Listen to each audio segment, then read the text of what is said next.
Imagine a darkness so complete, it feels heavy, like a physical weight on your chest. A darkness that lasts for 3 days and 3 nights. The power is gone. The phones are dead. The only light is a single blessed candle that refuses to be extinguished. And then, you hear it. A scratching at the window. A voice that sounds exactly like your mother, begging you to let her in. But you know it's not her. Because outside, in that suffocating blackness, hell has been unleashed. This isn't a horror movie. This is the prophecy of the 3 days of darkness, a warning passed down for generations. But what no one ever talks about in detail, the part that chills the soul, is the army that will be set loose upon the world. They won't just be creatures of shadow.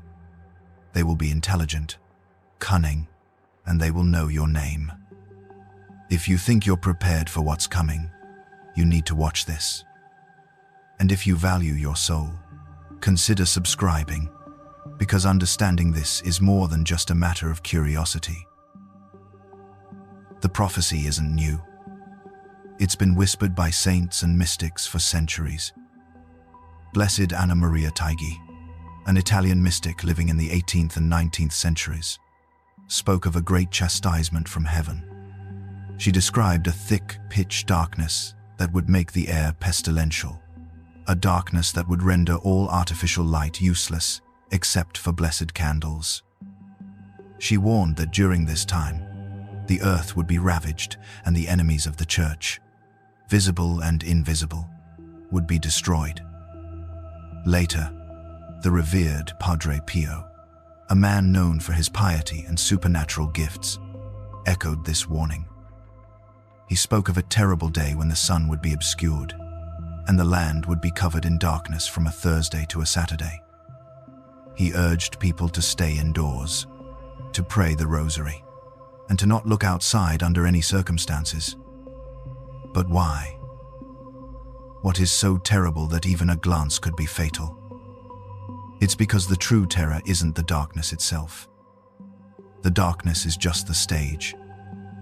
The main event is the arrival of the performers. The first wave of the demonic army won't use brute force. They are far more insidious. They are the whisperers. These entities are masters of psychological warfare.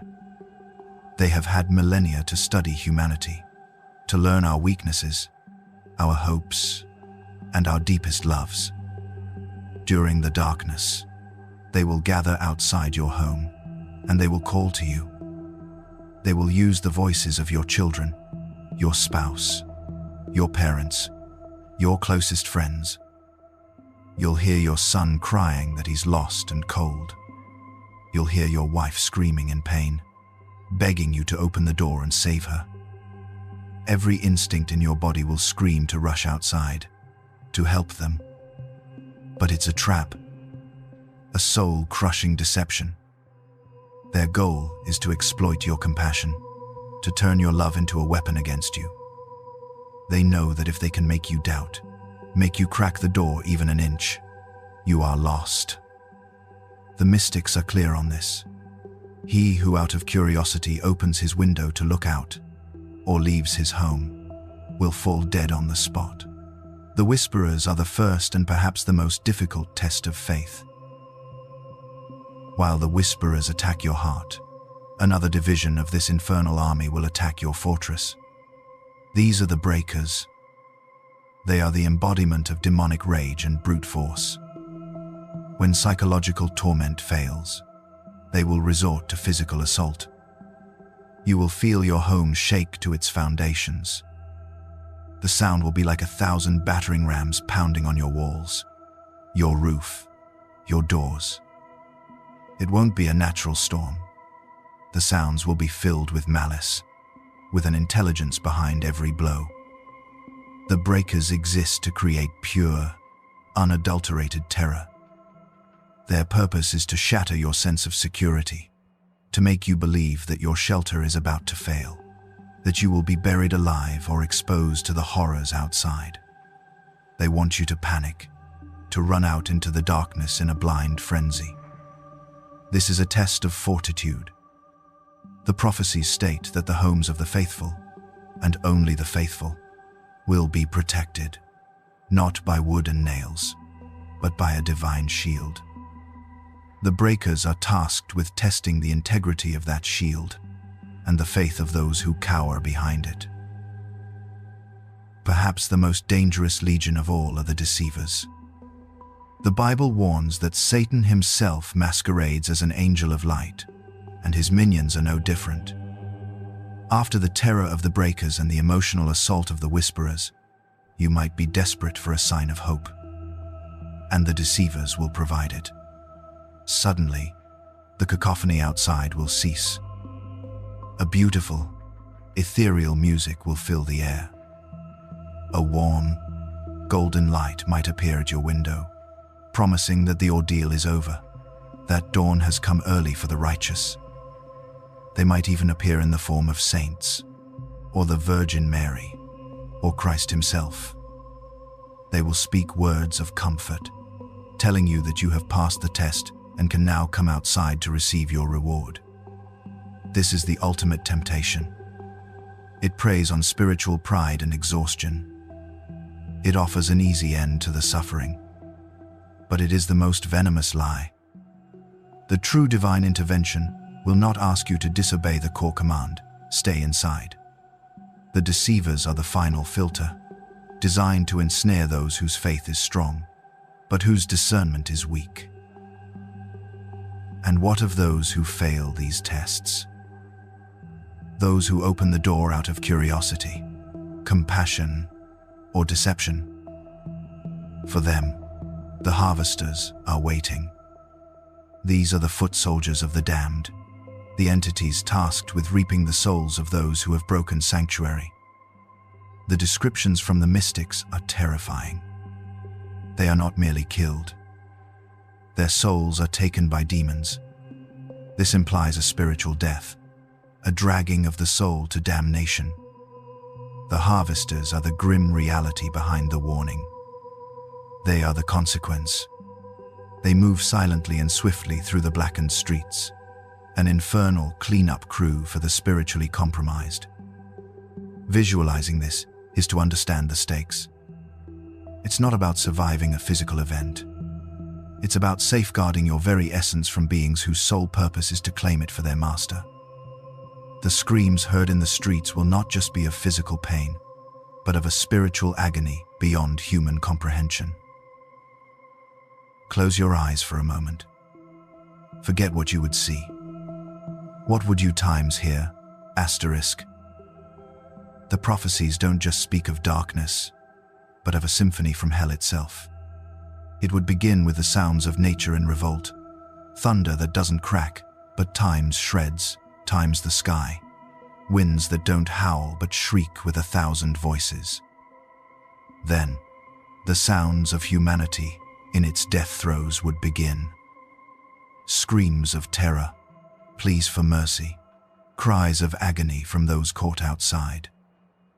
But beneath it all, a more sinister layer of sound would emerge. The mocking, guttural laughter of demons. The clanking of unseen chains. A blasphemous chanting in a language that twists the air itself. You would hear things that the human mind is not equipped to process. Sounds designed to drive you insane, to fill you with a despair so profound that you would do anything to make it stop, even open the door. The auditory assault is a critical part of the chastisement, a constant reminder of the spiritual war raging just beyond your walls. So, how can anyone possibly survive such an onslaught? The answer is not physical. It is entirely spiritual. The mystics lay out a very specific survival kit. First, blessed beeswax candles. The prophecy states no other light will work, suggesting that this light is not just for illumination, but is a beacon of divine power that repels the darkness and its inhabitants. Second, the sealing of all doors and windows. This is a physical act with a spiritual meaning, creating a sanctuary, a domestic church, sealed against the evil outside. Third, and most important, is constant prayer. Specifically, the Rosary. Prayer is depicted not as a passive plea, but as active spiritual warfare. Every Hail Mary is a shield. Every Our Father is a sword. It is the act of prayer that empowers the divine protection around the home. Holy water, blessed salt, crucifixes, these are the weapons in your arsenal. The demonic army is powerful, but they are powerless against the sacred. This isn't about superstition. It's about understanding that a spiritual attack requires a spiritual defense. A modern mind will immediately search for a scientific explanation. A massive solar flare. A volcanic eruption that shrouds the globe in ash. A passing cosmic dust cloud. And perhaps one of these could explain the darkness. But science falls apart when confronted with the details of the prophecy.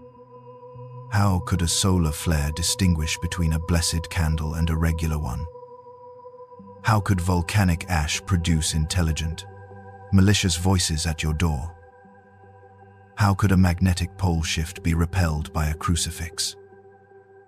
The prophecy intentionally describes events that defy the laws of physics as we know them. The point is to demonstrate that the event is not of this world, that it is a supernatural intervention. Any attempt to rationalize it, to believe that technology or scientific knowledge could offer protection, is a fatal mistake. Your generator won't work. Your flashlight will be a useless piece of plastic. Your scientific understanding will be an irrelevant comfort. The only law that will matter for those 72 hours is divine law. Why would such a terrifying event be allowed to happen? According to the prophecies, it is a chastisement, but also a purification, a great cleansing of the world. The mystics describe it as a last resort act of mercy from a loving God, a painful surgery to save the patient. The idea is that humanity will have reached a point of such profound sin and corruption that only a drastic intervention can set it right. The demonic army isn't just a force of chaos. They are a divine instrument, permitted to harvest those who have already chosen darkness. 2/3 or even 3/4 of humanity is prophesied to perish. It's a horrifying number, but the purpose isn't just destruction. It's to remove the wicked and unrepentant, allowing the world to be renewed for the faithful who remain. It's the ultimate reset button, purging the earth of evil so that a period of peace and faith can begin. It is, in a sense, the dark night of the soul for the entire planet, preceding a new dawn. After 72 hours of unimaginable terror, silence will fall. A voice from heaven will command, "Do not look out then." On the 4th day, the sun will rise again, but it will be a different world. Those who survive and emerge from their homes will find an earth that is cleansed. The air will be pure, the water clean. The bodies of the wicked will cover the ground, but they will be removed by the angels. The prophecies speak of an unparalleled peace, an era of peace where the surviving remnant of humanity will live in harmony and faith. It will be a simpler world, one where the arrogance and corruption of the previous age have been wiped away. The experience will have forged a new kind of humanity, one that has looked into the abyss and chosen the light. A people who understand the reality of the spiritual world because they have survived its most direct assault. The terror of the 3 days is the price for 1,000 years of peace. So we're left with a choice. To dismiss this as medieval folklore, a scary story meant to keep people in line, or to see it as a recurring spiritual warning, a call to prepare that echoes through the ages. Physical preparation, stockpiling food, water, and candles, is prudent. But the true preparation is spiritual. It's about the state of your soul, right now, today. It's about prayer, faith, and turning away from the darkness in our own lives before the great darkness falls upon the world. The demonic army described in these prophecies is not just a future threat. Its elements are at work in the world today. The whisperers of deception, the breakers of our peace, the deceivers in alluring packages. The 3 days of darkness may be a literal future event, or it may be a profound metaphor for the trials we all must face.